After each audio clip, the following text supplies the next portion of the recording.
So Justin, thanks for joining me today. I was looking forward to having a good conversation with you about Sage Intacct and QStock.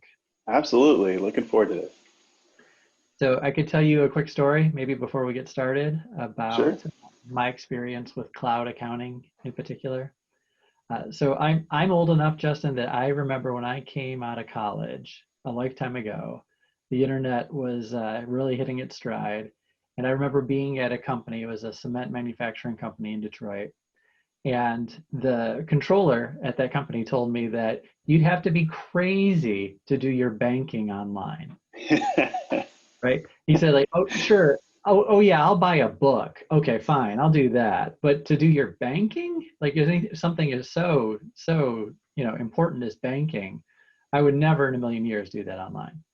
And and now here I am all these years later, and I am, working in the accounting industry. We're a value-added reseller of Sage Intacct, and Intacct is short for Internet Accounting. It is only in the cloud. That is all it is, and we don't think twice about it. Like that. That's the norm. I don't think twice about banking online. Like all of it. Absolutely not. I mean, I haven't had a checkbook since I wouldn't say 2000, 2001. And I just get so amazed that my credit union, they consider their value add is the personal service and the personal touch. And like Right. that, to me, it's like that's a half an hour round trip of do I really need to do that? Right, right. So that's the big thing for me. Like I feel like accounting had this tipping point where being accountants, being very conservative in nature, we were slow to embrace, speaking with myself included in that, as tech savvy and as tech forward as we might think of ourselves, we were slow to trust those technologies with our financial data, with the future of our company, like how is our company going. we I don't know when it happened. It was probably a gradual shift, but we did shift. Like accounting now is Mhm. fully on board, embracing that. And to the point now, like if you're starting up a company, your first thought is not, how am I going to get a server to host my email and host my Oh, accounting? man. Like you're Yeah. looking online. You're doing that online. You want to focus on your business, right? But you can tell me, like, what's it like on the WMS side, the warehouse management side? Like, are you seeing that cloud adoption? Is that a leader? Is it Yeah. lagging? Or where do you see that? No, absolutely. Also another story is in the San Diego fires. I want to say, trying to remember the year, but it was quite a bit ago. I got a call early in the morning that I needed to leave my house to go into the office to collect the backup tapes to take to our offsite facility. Okay. Um, and in that process, it took me 3 hours to get to, a 20-minute drive because of the fires and the road closures to get the tapes to get to the offsite facility.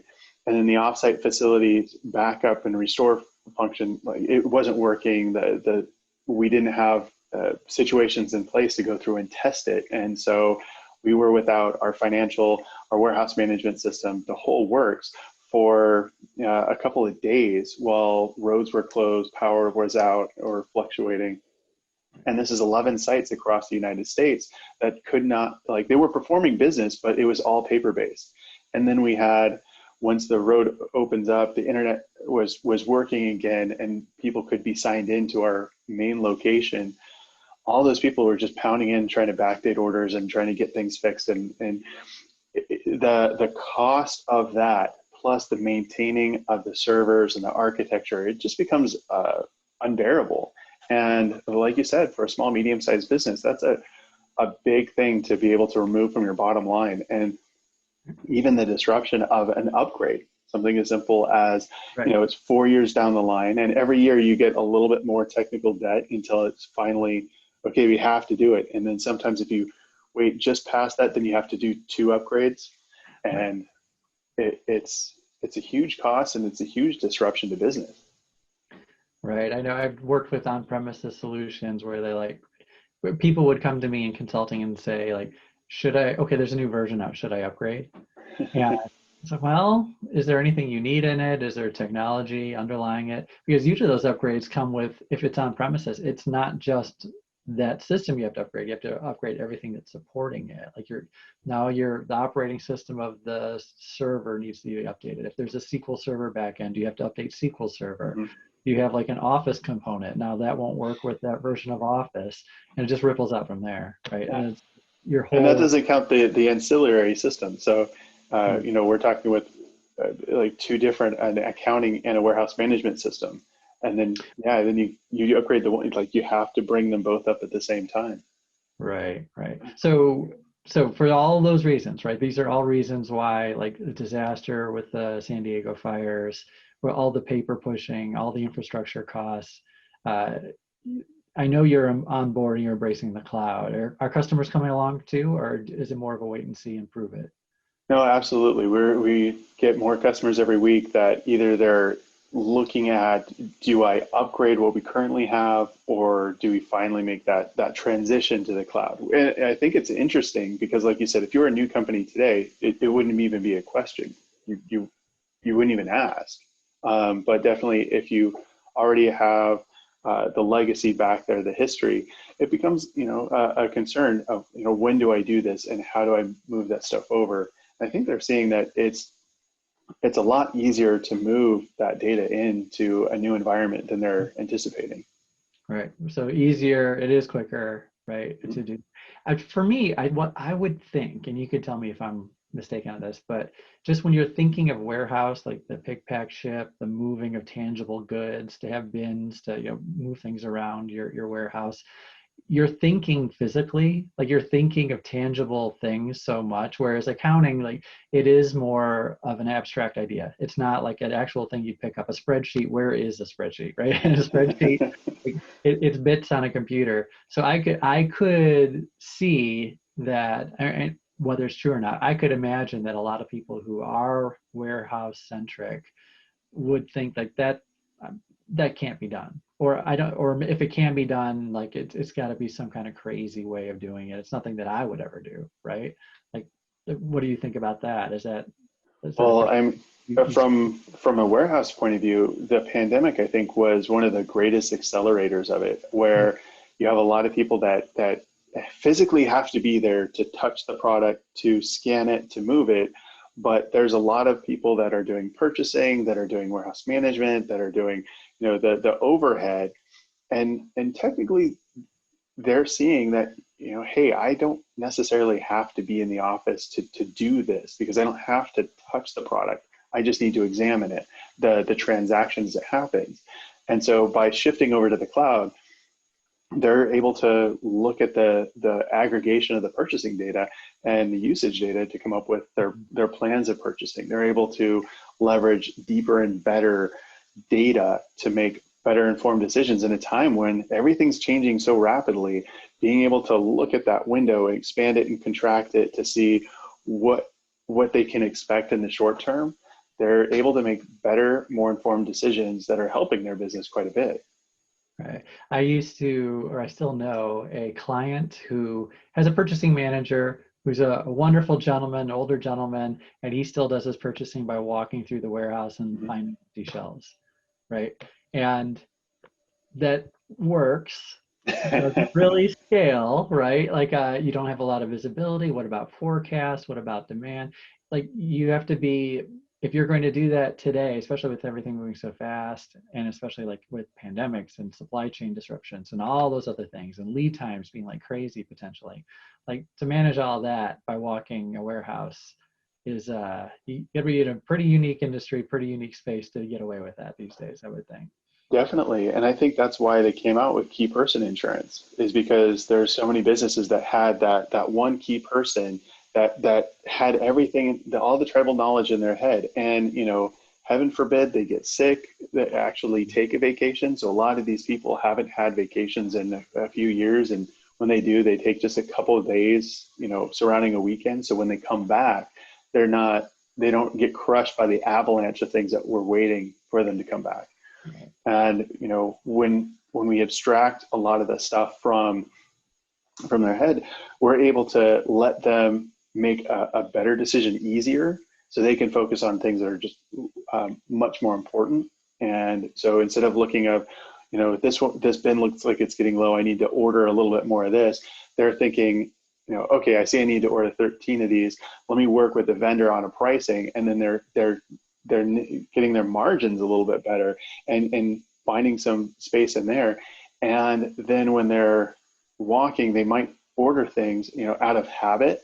Mm-hmm. And then you have a lot of cash tied up in inventory. Now is not the time to tie cash in inventory that you don't need.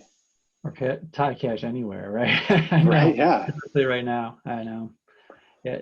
So I can tell you a quick story that's kind of related to that, just with whole cloud. So there's not inventory strictly speaking, but just I've seen this transformation in other ways. So here we are we have to acknowledge the world we're in, right? This is you and I are recording this, Justin. Like there is a pandemic. They're still dealing with mass closures. My daughter's looking to go to college for the first time, and we're trying to figure out how that's going to look. Like this is all different. Yeah. We're all kind of trying to figure this out. I had a client running an on-premises accounting software who came to me almost in tears because she said, look, we're trying to get the PPP loan to try to keep the lights on because our industry was especially hard hit with everything going on. So to get the loan, if anyone has ever done that, or if you've ever seen that on view of Justin, but that is a monster list of paperwork. You have to show financial statements, all these regulatory things and financial things to prove you are who you say you are, and to prove that the amount of the loan you're asking for is warranted.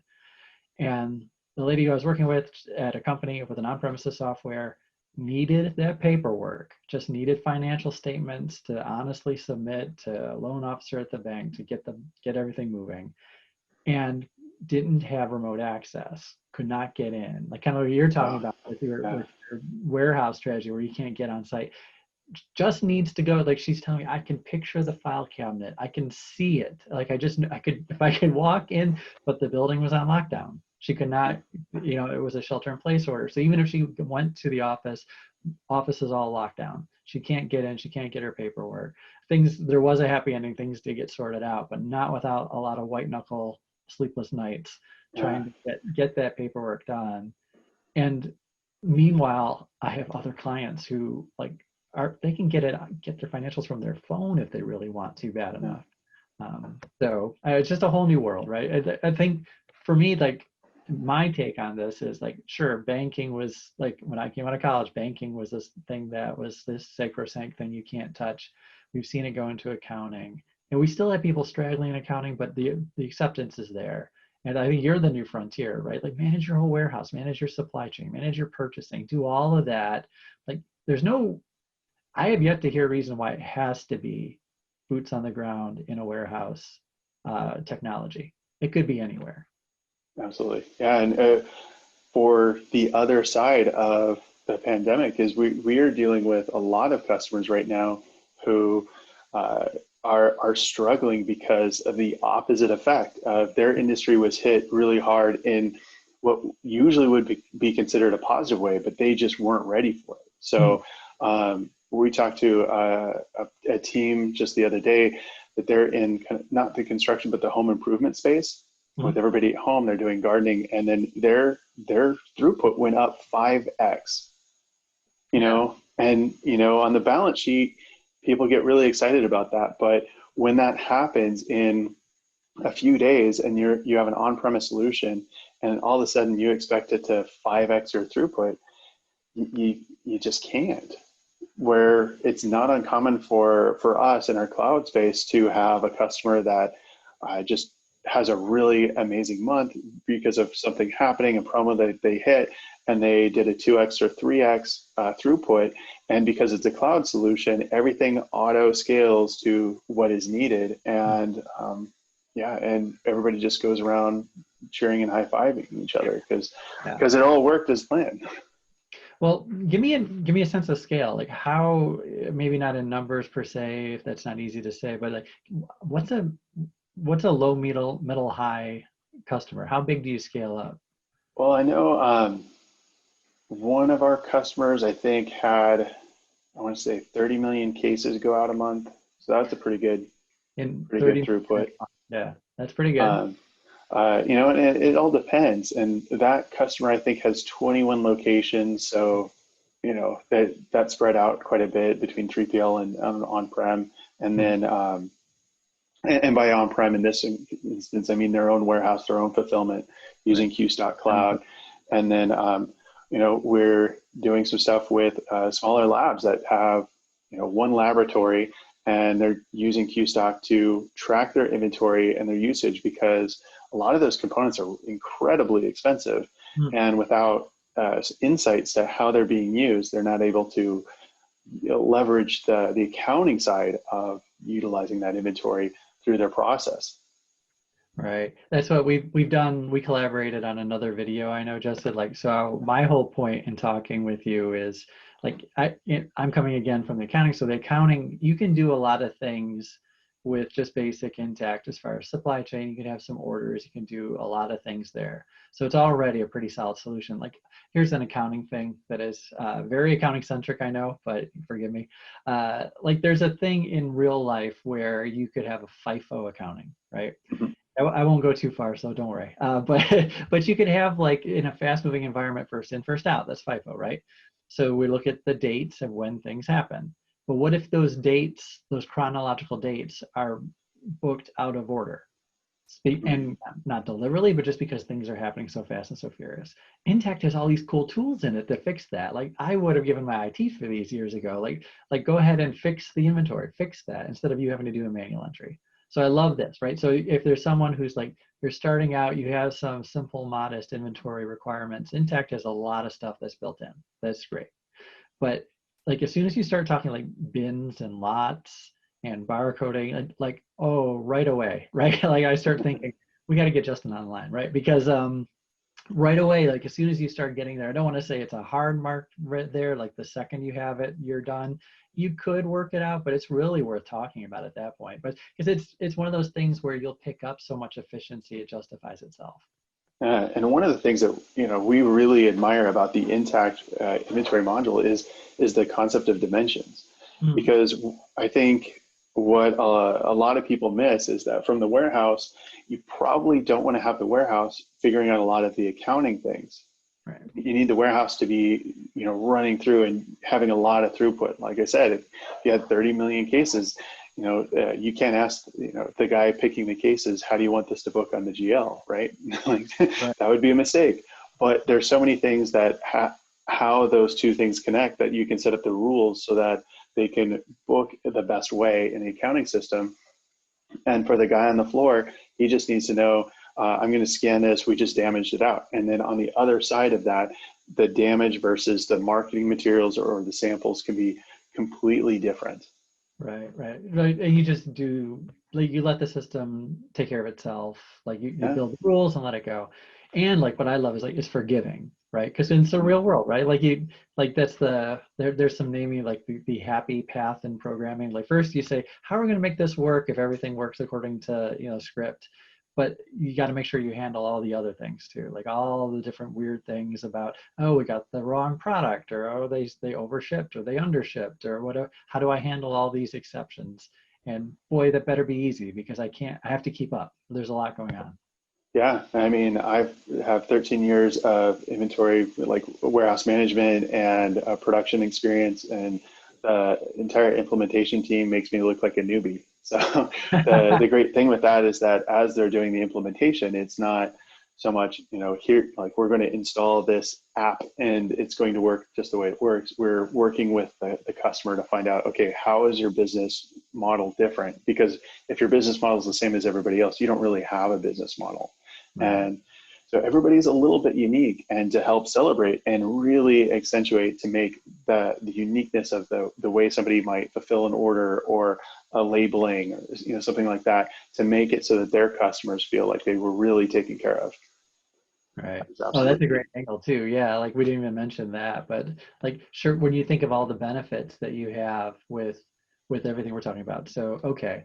So lower total cost of ownership, right? Because we don't have to worry about backups. We don't have to worry about upgrades. We don't have to worry about, disaster recovery. We don't have to worry about the infrastructure costs. We don't have to worry risk. about the risk. Like, as that upgrade goes further out, the risk of it gets bigger and bigger. Downtime, right? Or the people cost of, like, okay, I need extra people. We got to add to our IT department to support all this, right? But leaving all that aside, you just touched on a thing, Justin, like, what about customer satisfaction? What about like lost opportunity? Like if I can get the order into my hands of my customer quicker, easier, on time, without bearing a lot of cost on my side to make that happen, because I had the inventory on time and I hit my shipping windows perfectly. Like if all that happens, I have a happier customer when I'm all done too. Absolutely. And we have a great case study of one customer who went through, they implemented warehouse management. Mhm. They were getting their inventory in check and very detail oriented. So they were tracking all the numbers of everything that went through. They reduced their returns by 77% Oh, wow. because they weren't having mispicks.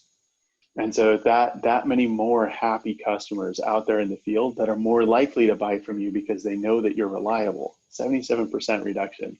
And Well, then and their turnaround time, because they were e-commerce, they went from 5 days before they could process the order, pick it, and send it out. So that's 5 days just to get it sent out, down to same day. same day. Wow. And when you say like the 77% reduction, like think of that too, just that one thing. So first off, the warehouse is shipping good orders. Like Yeah. they're not reshipping what should have, rework, right? They're not resending something to honor a prior commitment. They're not have to worry about something coming back into the warehouse and Yeah. something back out, like that whole customer satisfaction side of it, like maybe having a support ticket or return, and having tracked that through accounting. And believe me, in accounting, we see returns. Those are no fun. Yeah. They touch us all there, right? All of those things are great. And then same day on top of it, like that's same day shipment is pretty unbelievable. And that's the environment we've gone to. And I think more, like we've brought up pandemic, more since the pandemic than ever before. And it's another place where the expectation or the environment has shifted, where everybody's buying online right now. And Amazon, for good or bad, has shifted the expectation to, hey, I can have anything at my door in 2 days. And so, that's not quite possible. But I mean, I think anytime I put in an order online, I'm expecting a shipment notification within 24 hours. Right. Right. I know. It's almost like I click the button and now I'm already asking where is it. Yeah, yeah.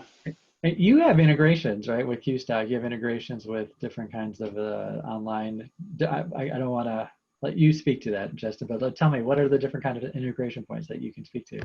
Sure. So we tie in because we are shipping stuff out over 65 carriers through multiple different platforms. So UPS, FedEx, and Indicia directly, and then ProShip, Shipping Easy, ShipStation, things like that pull in, do some of the rate shopping as well. And so that helps facilitate that outbound side. And then we have it set up so that people can live in the systems that they're most accustomed to. So that if they put in their sales order into UPS, it's going to get all the customer information from QStock and put the tracking number into QStock, which triggers the shipment and the invoice and all that. Perfect. Right. Okay. So what's the ideal customer then? Is there a profile? Who's the person who is doing warehouse right now? Like who is, if you could pick your ideal customer to walk through the door to talk to you, to have a conversation about how you could help them, what would they look like? The ones that we get most excited about are the ones who, have a distinct problem.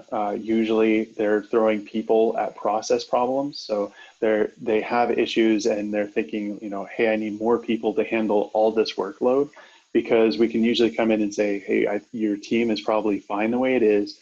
We can leverage a system to reduce the requirement of more headcount. Barcoding is a huge component of that, because the system, by scanning and taking advantage of data collection at the time the item is being received, at the time it's being moved, at the time it's being picked, means you're not going to have back in my day, the Post-it note. I mean, I'd walk around and have all these Post-it notes of the transaction that I need to do with my desk, and by recording that with barcode scanning, it just makes life so much easier. So we're looking for, usually the customer's growing a little bit. They're, like I said, thinking about hiring or putting people in place. And, the other side is, like we said earlier, of, they might be looking at an upgrade of another system, and they're really debating, like, if I do this, I'm going to have to buy a new server. if I, do that, I probably need twos because we need the database and we need this. And they're thinking about those things and RDP and all these acronyms that nobody wants to have to deal with anymore. And that's pretty much like the person that we'd love to have walk through the door and show them, all the opportunity there. And the other side too is the distributor who's looking at e-commerce and saying, hey, how do I take part of this market? That's great. Yeah. I know there's that quote, I'll butcher it now, but it's a Bill Gates, like if you have a good process, technology will make it even better, but a bad process, it'll ruin you, right? Yeah. It's more to those lines. So there's a lot of companies who have great ideas, great processes. It's just that they need that technology to take them over to the next level. Yeah, and that's actually one of the things, for a long time, James and I have always looked for, we asked the question, how, like, if you were a piece of paper, like what does that piece of paper look like through your organization? Because that really defines the workflow that the systems are going to make easier and digitize. And a lot of times, if they don't have a piece of paper and can't answer that question, then we come back and try to find like, okay, first before we put a system in place to that, let's get the piece of paper moving around. Because sometimes in the startup mode, they might start engaging, thinking of this huge revenue scale and want to bring it back to let's get that piece of paper going around. But then the guys with the piece of paper are concerned that maybe they're not ready for a system, but it shows that like, no, you've done the work, you've set everything up into this point, you're in the perfect place. Yeah. Well, I was going to say, it's like, we're not that different. That's funny. So on the accounting side, when I go into an implementation, I always start with, let's close down the laptop. Let's not even look at the software. Like, we have it. Trust me, we have software. But before we even get there, like, just talk me through, like, what is a day in the life? How do you, like quote to cash? How does that whole process work? The procure to pay set. How do we get, if there is inventory, how do we get inventory into the system? Like, let's just bullet point that, whiteboard that, whatever it takes. Just let me understand how everything moves. Great. Now that we know that, now we can pull up the laptop. Now we can look at the software and say, how does that all work now? Like, oh, okay, you do a three-way match. I love a three-way match. That's a good thing. We should do that. What does that look like? So that means I need my system to accommodate that, right? How do we account for that if we do a three-way match? Do we need to do accrue purchases, accrual, the accounting sides that we always do, so we can know, like, we have a liability but not yet a payable. So all those different things that we can get there, right? That all comes. That's nothing. It's not like you never get there. That is absolutely important to a good functioning system. You need that. But before we even get there, it's what's the flow? Tell me a story, right? Let me hear your story. Well, how is your company different? And then we have to listen, right? Really, really listen. And then with you, how am I pretend I'm a paper? Like, walk me through. Same idea. That's so good. Yeah, and you brought up three-way match, and that I think is one of the biggest sigh of relief or sounds of excitement is when we show in Intact, here's the purchase order, and then there's the guy scanning, and then they see that receiver come in and pair up. Yeah. Like, right. Wait, I don't have to go chasing down what did we receive? Like, no, it's like once he scans it, you see exactly the quantity. So if they said you ordered 10, they said they sent 10, but your scanner said 8, you pay 8. Right. Yeah, I know. I love that. Right. And that little thing, like, so that means, let's say I've received something. So, yep, we got a shipping document. I do have that. I need to receive that. There's an accounting event right here. I have to say my balance sheet got a little bit better off because it's better off on the asset side because now I have the asset. It should show up on the books. It might be month end today, so that should show up there. But now I know I'm going to have a liability. Well, what's that liability based on? Well, I had a purchasing document, so I have a good estimate of what that would be.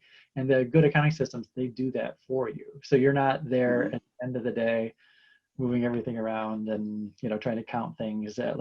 Cycle counts are still good; they're still part of the plan, but not have to do it, right? To get through every single month, right? That's the way it should be, right? Yeah, I was talking to one of our people, the head of our project implementation. She, in a former life, was AP, so we were talking about that three-way match and the things that she had to do, and we're trying to estimate, and she could easily blow like 2 to 3 hours a week, just, end of the week, trying to go to the different departments, find out what actually happened, and the idea of having that digitized. And then to what you said of,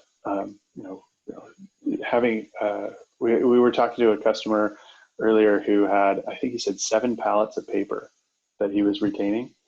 And Kirsten had said at one point she worked for a company and they had a storage locker in Arizona, for all of their documents, but it's in Arizona, so it's 100. So they had to go at 6 a.m. anytime they needed to get something, and they could really only be there for an hour. Because the heat would be too much, so you have to get out, right? Oh, wow. Yeah. I'll tell you. Imagine that with your business. No, well, I'll tell you a war story for a younger David Valade here. So a long time ago, again, that same Detroit cement company where we were doing everything where my boss said, like, don't trust banking. We were cement and concrete. There's a lot of sand and aggregate and all those types of things. And I was fresh out of college and I thought I knew all things. And inventory was something that was hard. We were trying to grapple with inventory. And I remember, like, we have to go count our raw material.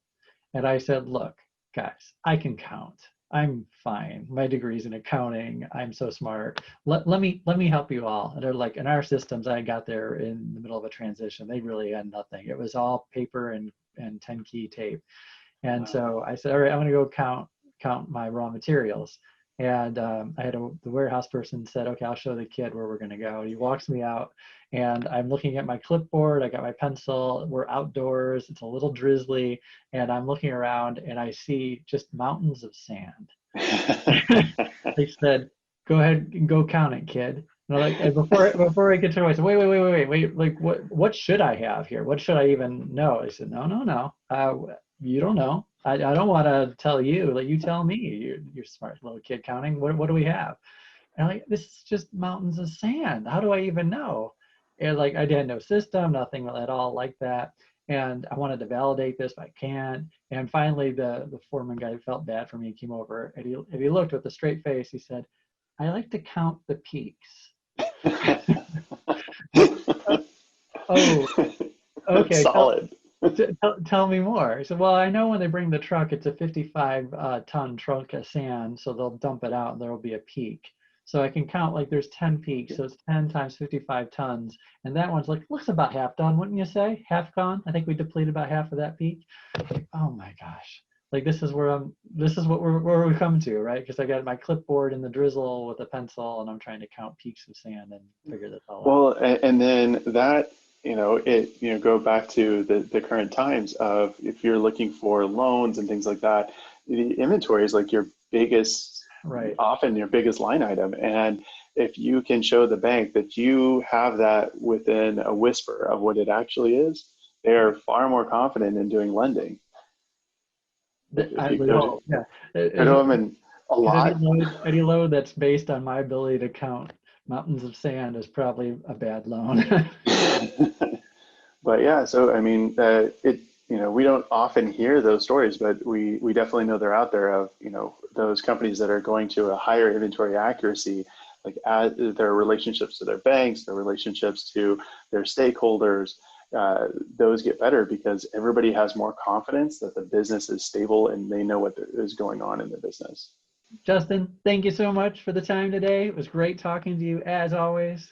Where can the people find you? Where's a good spot to learn more about everything that you're doing? Well, we are at QStockInventory.com, but I would probably send them to your website and make sure that they're talking to you guys and see how the two pieces come together, because I think it's really important to be looking not just at the where things are, but like you pointed out, how is that going to book? Where is that? Now that we've received the product, how are we going to recognize that? And I think that is one of the key pieces, and it's great that the two systems work together. That's great. Yeah, that's true. So altavistatech.com is where we live online, and our companies work together all the time. So what usually happens, someone comes to us, we do our discovery, we can point our prospects and customers who are growing into these videos, and we have a lot of information online, make sure the fit is right, and we have a good discussion about how to take companies to the next level. It happens all the time. So thanks, Justin. Appreciate the time. David, have a great day.